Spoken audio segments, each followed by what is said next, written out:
degree heat of Brazil, it's good news time. The start of another 16-race Grand Prix World Championship season. A season in which the racing should be closer than ever, with new rules designed to level the performance of the turbo cars which dominated last year's racing and their non-turbocharged rivals. A season, too, in which there are a host of changes to the Grand Prix teams.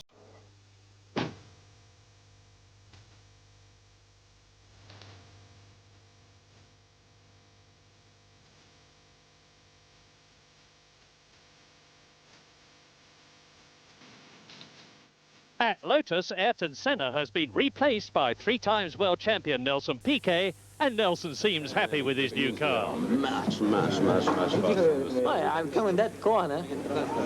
No, I come complete stop. You know? I put the power. The McLaren driver lineup is the strongest of all, with Ayrton Senna joining the brilliant Alain Prost. And with the power and reliability of Honda turbocharged engines behind them, the McLaren men are going to be very hard to beat. Williams' 1987 was Mansell and Piquet. Now it's Mansell and Patrese with the new Judd V8 engine. So, anything to worry, clean-shaven Nigel Mansell? Well, nothing really. I think what you're saying is that, certainly that we're perhaps a little bit of the underdog this year, not having a turbo engine. But what I will say is that we've got a fantastic new car, the 12. Everything about it is new, the gearbox and the engine, and I feel that hopefully on some circuits we'll be able to give people a few surprises. We'll certainly be trying anyway. There's a new British driver in Grand Prix this year, Julian Bailey, in the Tyrrell team with Jonathan Palmer, top man in last year's atmospheric class. Whilst Derek Warwick stays with Arrows to drive their Megatron-powered turbo car. At Benetton, Fabi goes and Nannini arrives, and there's a new Ford V8 engine. After finishing 1987 at the top, Ferrari start the season with a developed version of last year's car and two of the sport's top drivers, Alboreto and Berger. Ligier have got a dramatically different new car. It has a 3.5-litre Judd atmospheric engine. It has a petrol tank behind the engine, as well as one in front. It has power steering, and Stefan Johansson is joining Ligier to drive with René Arnoux. Virtually every team has got an all-new car, and there are 4 new teams: Coloni, Eurobrunn, Dallara and Real. Prophecies? No, I'm not making any prophecies, except to say that the racing this year is going to be closer than ever, and that we're in for a lot of surprises. Pole position on the grid, Ayrton Senna. And in the warm-up today, and the warm-up is the final half hour of practice when you see cars in actual race condition for the first time, Senna was also fastest. Nigel Mansell second on the grid, and he was 5th fastest in the warm-up this morning. World champion Alain Prost twice over, 3rd on the grid, 4th in the warm-up this morning.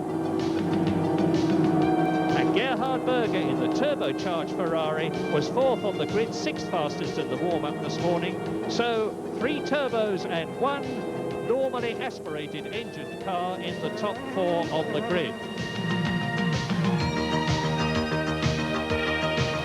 This is the second start of the 1988 Brazilian Grand Prix. At the end of the first parade lap, Ayrton Senna in the McLaren in pole position had some sort of major problem. Up went his hands, and that usually signifies that he'd stalled the engine. We don't know, but we do know that Ivan Capelli in the March had got smoke pouring out of the back. It looked as though he wasn't going to start, and Oscar Larori, the Argentine driver in the Eurobrunn, had got a major problem as well. So the start was aborted, and let's hope they get away this time.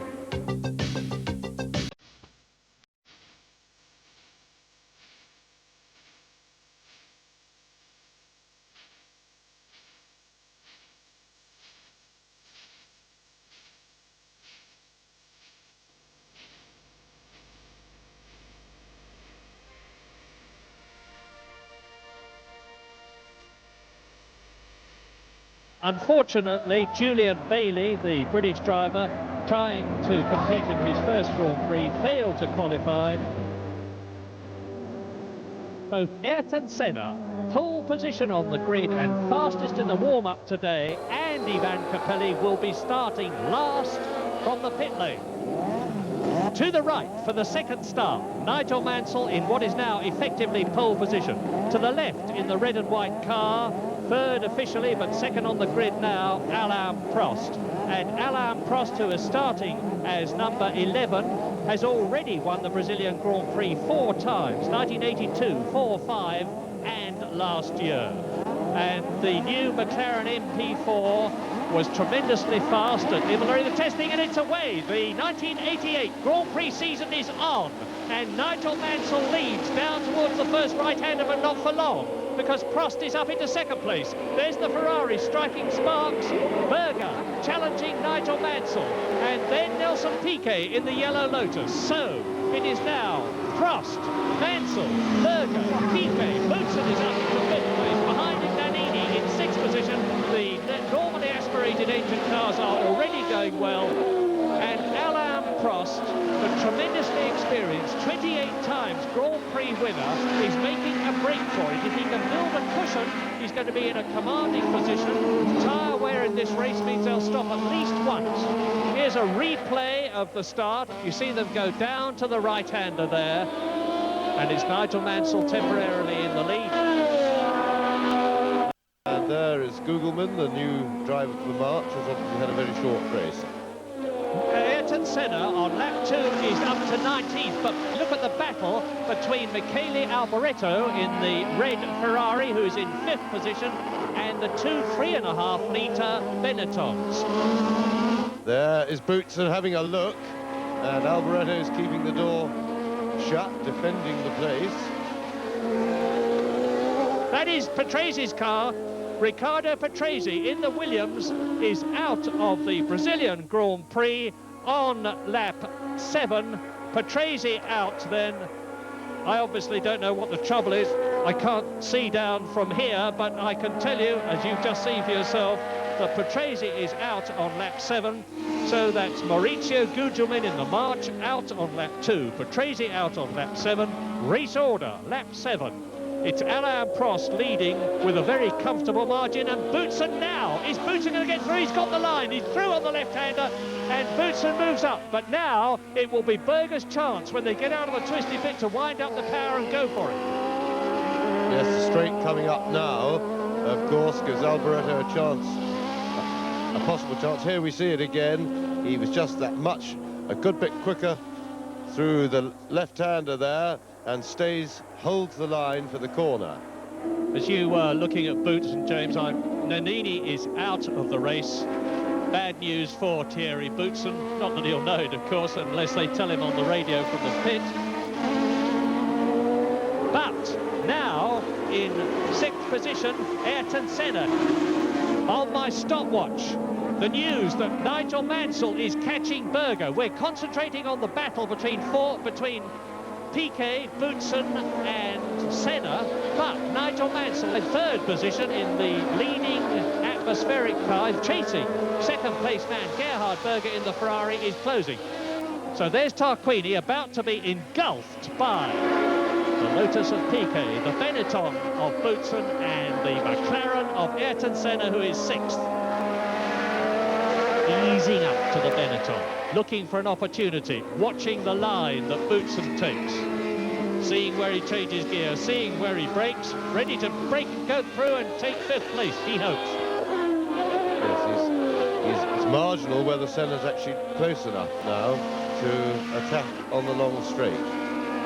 What Boutsen, of course, has to do around this twisty back section is go absolutely flat chat to try and keep enough space. And there you can see the throttle lag effect then on Senna as he was shaken about in the car as the pad chose when to come in, and Senna makes it past. So Ayrton Senna moves up into 5th place, and now the deadly rivalry with Nelson Piquet. We come now, we see that again from above, and that was very straightforward. You can see the considerable speed advantage of the turbocharged car. And Alboreto is into the pits on lap 17 out of 60. He was, I remind you, in 7th position behind, at the time, Ayrton Senna, and Senna has made up places since then. He's now 5th ahead of Boutsen. Here he is. Ayrton Senna had nothing to prove in terms of driving ability before this race began, but how marvellously he has competed, going up from 26th now to 5th position. Now he can see Nelson Piquet in front of him. Piquet will know he's there. Senna is going through. 4th position for the McLaren of Ayrton Senna, and he disposed of Nelson Piquet with absolutely no problem. Yes, and you see Boutsen dropping back there. Here we see it again. And just inside line for the corner at the end of the straight, just a dab on the brakes, and Senna moves up. And Boutsen appears to be slowing down a bit, and I think Boutsen's in tyre trouble. I noticed about 2 laps ago that one of his fronts looked a bit scruffy, but we haven't had a decent close-up since then. And but I think that must be right, because he would appear to be struggling to hold on now. There we get a good look at Senna's car, and of course it will be a matter of big interest in the pits now, what Alboreto's tyres looked like and what sort of condition they were in. Goodyear will be doing a rapid assessment and then informing the other teams of what they think is the right thing to do. So there will be a quick post-mortem going on over the tyres that came off Alboreto's car. With Nigel Mansell in the pits as I talk to you, here he is. Now let's see how long this pit stop is. The left front was a bit difficult to get off. Now 7 or 8 seconds is par for the course for a really good stop. This is the first Williams pit stop of 1988, and there's a problem. This is appallingly slow in modern Grand Prix terms. It looks to me as though they've got the usual Brazil problem, rubbish in the side pods. That affected a lot of cars last year. The spectators bung all sorts of muck onto and around the circuit. It gets picked up, and this is awful for Newt. Well, he turned the engine off, I think, or stalled it. Yes, they're now trying to start it again, and of course a very hot engine is not always easy to start. And I think, for whatever reason, the engine stopped, and they're now stuck to restart it. So, what a cruel blow for Nigel Mansell. Things were going very well, but whatever the outcome of this, I think he'll be very pleased with the way his chassis performed and the promise of the form to come during the season. And meantime, there is the new 3rd place man, Ayrton Senna, with that cruel blow to Nigel Mansell. I don't know whether he stalled the engine or whether it stopped. I remember last year, Piquet stalled the engine, and after the race he said, I didn't stall it, it stopped. Well, maybe that's happened to Nigel Mansell. Whatever the reason, he has lost 3rd position to Ayrton Senna. And that is Berger, who was in 2nd place in the pits, getting away as Senna comes through. Now, this is going to be interesting. So Senna is up into 2nd place. That is the Lotus of Nelson Piquet in the pits. Out goes the Brazilian. Now on lap 21 out of 60, just over 1/3 distance. In the lead is still Alain Prost. In 2nd place, the man you're looking at, Ayrton Senna. In 3rd position is Thierry Boutsen in the Benetton, and in 4th place it's Berger, who has stopped for tyres. And Nigel Mansell is still in the pits. Sadly, it looks as though his Brazilian Grand Prix is over. Into the pits comes Nakajima, the Japanese driver. Going much better here at Brazil than he did last year. He was in 9th position when he came into the pits.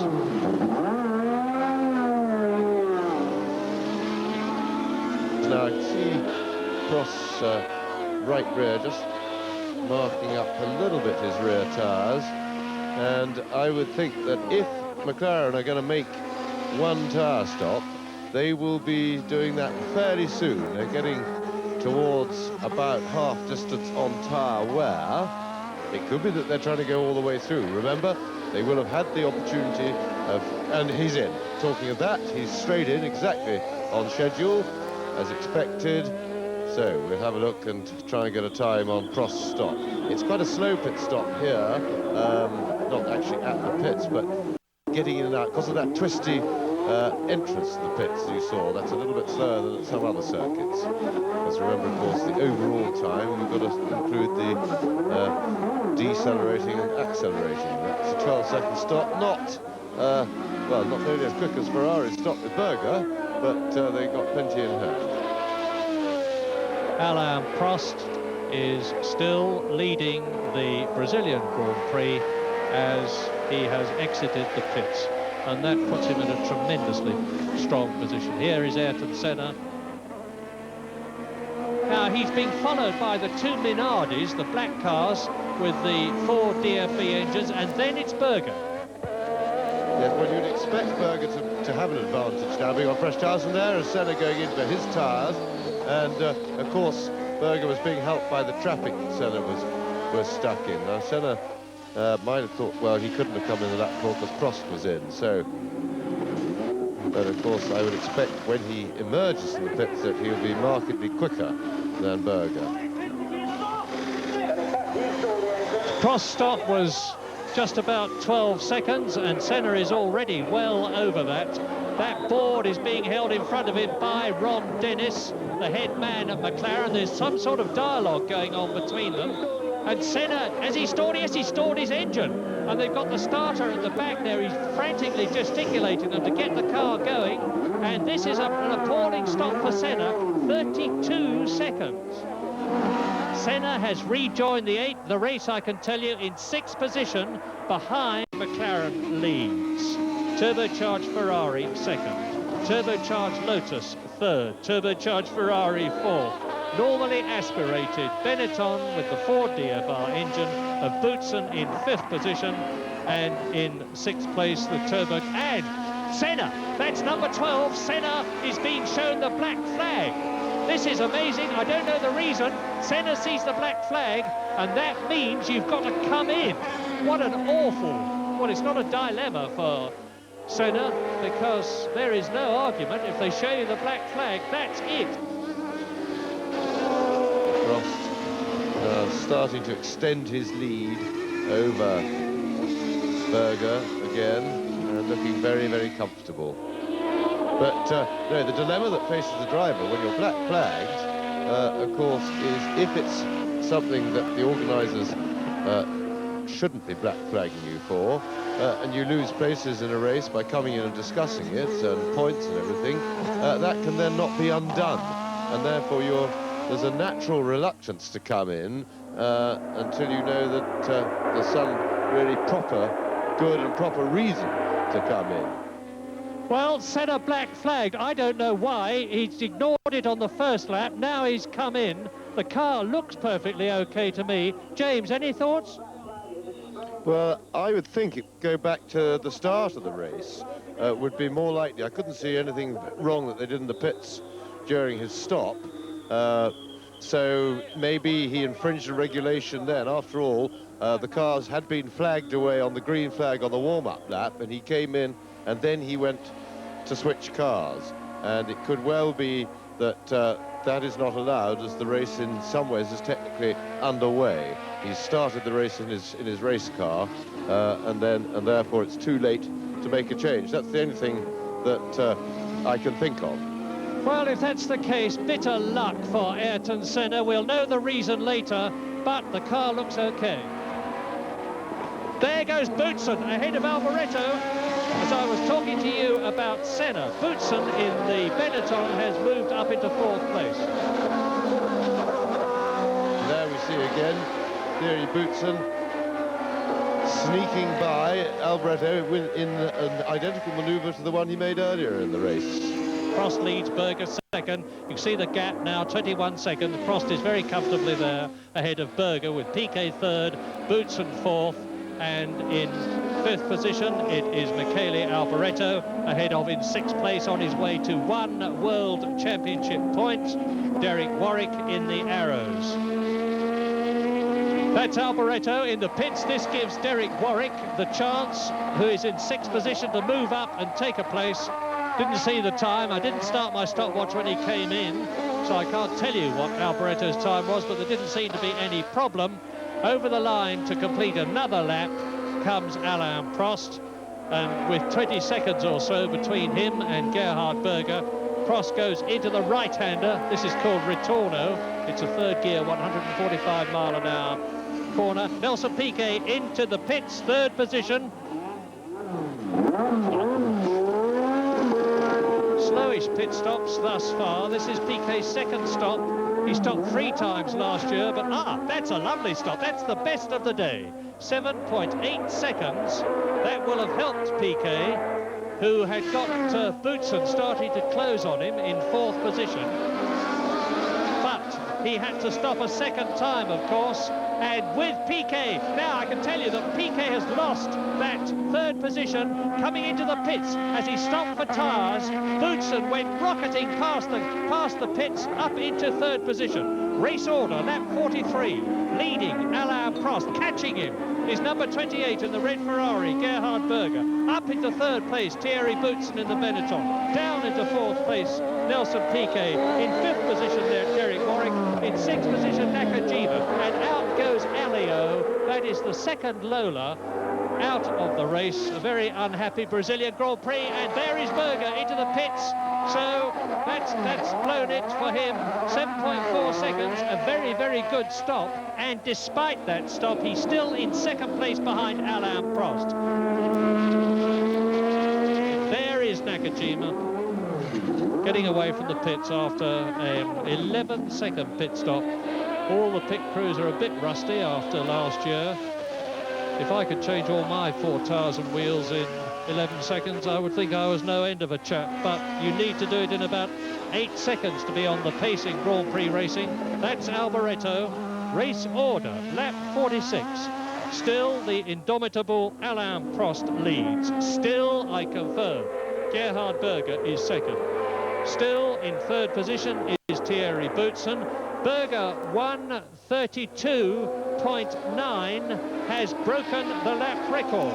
New lap record for Gerhard Berger, 1 minute 32.9 seconds, and he is really setting about now the McLaren in front of him, which means to say that Berger must be happy about his fuel consumption. Yes, of course, he's taking advantage of the fresh rubber, and that will give him obviously a little bit of extra grip for the first 3 or 4 laps. But Prost, of course, now, courtesy of only making the 1 pit stop, Prost has a very big lead indeed. He's pretty comfortable, lots of room to manoeuvre. He can save a bit of fuel now to keep a little bit in hand for a sprint finish at the end in the event that Berger gets close. But I think you just keep cruising along, looking after the car, and just trying to get it to the finish without any drama. And you're seeing Nelson Piquet there in 5th position, closing on Derek Warwick and about to take him. And Boutsen is in 3rd place, and both these cars, Derek Warwick in the Arrows, Piquet in the Lotus, goes through. Nelson Piquet moves on to 4th position and passes Boutsen. Boutsen goes up into 3rd position in Warwick. And so in one move, virtually, Nelson Piquet moves from 5th to 4th by passing Warwick. There it is again. There he goes past Warwick, and he goes past Boutsen at the same time as Derek Warwick goes through. So, new race order on the 46th lap. In the lead is Prost. In 2nd place is Berger. In 3rd position now is the man you're looking at, Nelson Piquet. In 4th position, with a really brave piece of passing, Derek Warwick has displaced Thierry Boutsen, pushed him down to 5th position. In 6th position, it is the 2nd Ferrari of Michele Alboreto. Well, what about that? And in the process, that means to say, of course, that turbocharged cars are now 1st, 2nd, 3rd and 4th. Down to 5th goes the first normally aspirated 3.5-litre engined car in the background of Thierry Boutsen. And if Piquet's got anything left in the new Lotus 100T designed by Frenchman Ducar Rouge, powered by Honda, now is the time to produce it. 65 seconds behind Prost, and with Prost leading by nearly half a minute, surely only a mechanical problem can deny him his 5th Grand Prix victory here in Brazil. And as far as we're concerned, it's still 61 racing laps. So the fact that they've done an extra lap in a situation where they were expected to do 61 laps on a very tight fuel allowance and will now be having to do 62 could be very significant indeed in the closing stages of the race. Yes, except of course that it is the same for both of them. So they'll both be on the limit for fuel. They will both have done the same difference. It might just mean they'll have to be a little more conservative. But it seems to me that without mechanical problems, Prost is still very much in command of the race. And there is Jonathan Palmer just coasting into the pit road and looking like he's not going to be able to quite coast to his pit. Bootson's got a problem. I can see Boutson has been taken by Michele Alboreto. You're looking at Prost in the lead, now only 18 seconds ahead of Berger, who is gaining at the rate of 2 seconds a lap. In 2nd position, Berger, as I say. In 3rd position, Piquet, and you see the gap between Piquet and Warwick is 3 seconds, so Warwick in 4th position. In 5th position, Alboreto. In 6th position, Boutson. Over the line goes Alain Prost, watching his fuel gauge, no doubt having a conversation with the pit's excellent radio system. And what the important thing is the gap between Prost and Berger. Is it coming down? It's come down from 32 seconds to 18 seconds already. It's 15 seconds. Berger's gone through. He's taken 3 seconds off Prost.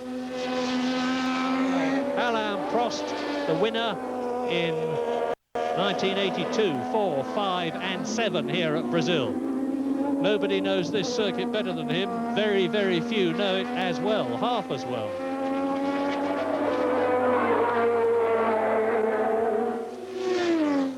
Berger's in his 53rd Grand Prix.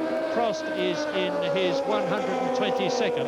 But Berger is not the sort of bloke who's going to be rattled, is not the sort of bloke who's going to try too hard at the expense of fuel consumption to catch Prost. He'll be pacing himself, as will Prost, who is catching the Benetton now of Boutson, who is in 6th position. There's Boutson, 6th. Yes, Prost won't want to be held up at all with Berger closing that gap, although I still get the feeling that that Prost has got the situation under control, unless he's having a bit of trouble with his tyres. He's committed now with Berger at that range. He's got to stay out there to the end of the race on the rubber that he's got, and it may just be getting a bit tired. And there is Berger, and that gap is really coming down. Down to 10 seconds, 10 seconds. I took them as they went across the line. Berger is 10 seconds behind Prost now. Prost leads, Berger 2nd, Piquet 3rd. The race is really just between the first two. 4th is Derek Warwick. Great stuff on his way to 3 points. 5th is Michele Alboreto. 6th is Boutson, who you've just seen and who has been lapped. In 7th position is Nakajima. Both the Lotus cars going extremely well. Over the line goes Berger. Another lap completed. That's 55 laps completed by both Prost and Berger. And the experienced Alain Prost is really responding. That's what I mean. Differentia to 10.284 seconds between Alain Prost, race leader, and Gerhard Berger in the Ferrari, number 28. But it's going to be a very close run thing in Brazil. And Nakajima is up into 6th position. So both the Lotus cars are in the top 6. Both the Ferraris are in the top 6. And on lap 59, Alboreto is catching Derek Warwick, and the race order as Alain Prost completes his 59th lap. 1 lap to go. As I suspected, the race length is being reduced. Alain Prost leads by some 11 seconds from Gerhard Berger. In 3rd position, Nelson Piquet. 4th, Warwick. 5th, Alboreto. And in 6th position, Nakajima. does look as if this is the last lap. There was an official at the start line signalling 1 lap to go. Very, very impressive debut for the new McLaren. There was a bit of a panic getting the car ready. They were sort of changing and modifying the design right up till the last minute. Over the last month, the McLaren team have burnt a great deal of midnight oil to get this car out, and it went beautifully straight out of the box, and it's a tremendous achievement to have got it, to get it to the finish line in its debut race when they were still really testing the car during practice this weekend. And another fine, masterly drive by Alain Prost. Prost is on his way to a magnificent 5th Brazilian Grand Prix victory in 8 years, and he takes it. Alain Prost wins for McLaren. The double world champion stops immediately on the line, and that says to me that his fuel was as low as it could possibly be, because he's not even prepared to go on for the rundown lap. And so, confirmation that the Brazilian Grand Prix, the first Grand Prix of 1988, has been won by the brilliant Alain Prost in the brand new McLaren MP4/4. In second place in the Ferrari, Austrian Gerhard Berger, 6 points. In third position, Nelson Piquet. In fourth position for Britain and for Arrows, Derek Warwick. In fifth position, Michele Alboreto in the second Ferrari. In sixth position, Nakajima in the second Lotus. And that is a very significant race for 1988. McLaren at the top and Prost at the top. I was also very lucky today, for sure. But I think it's not only because of me, I think it's also because of my team, because they're able to build fantastic cars and just put the cars on the track 1 or 2 weeks before the race and then be able to win the race. So it's I think I know the track very well, and I don't do too many mistakes, but I think their ability to build cars and be competitive very quickly is unbelievable. I had no chance straight from the beginning to catch Alan, and so I do my own race. I just push every lap and go quite a good race. I had to stop twice, and 10 laps before the end, or 15 laps before the end, it looks like Alan has a problem.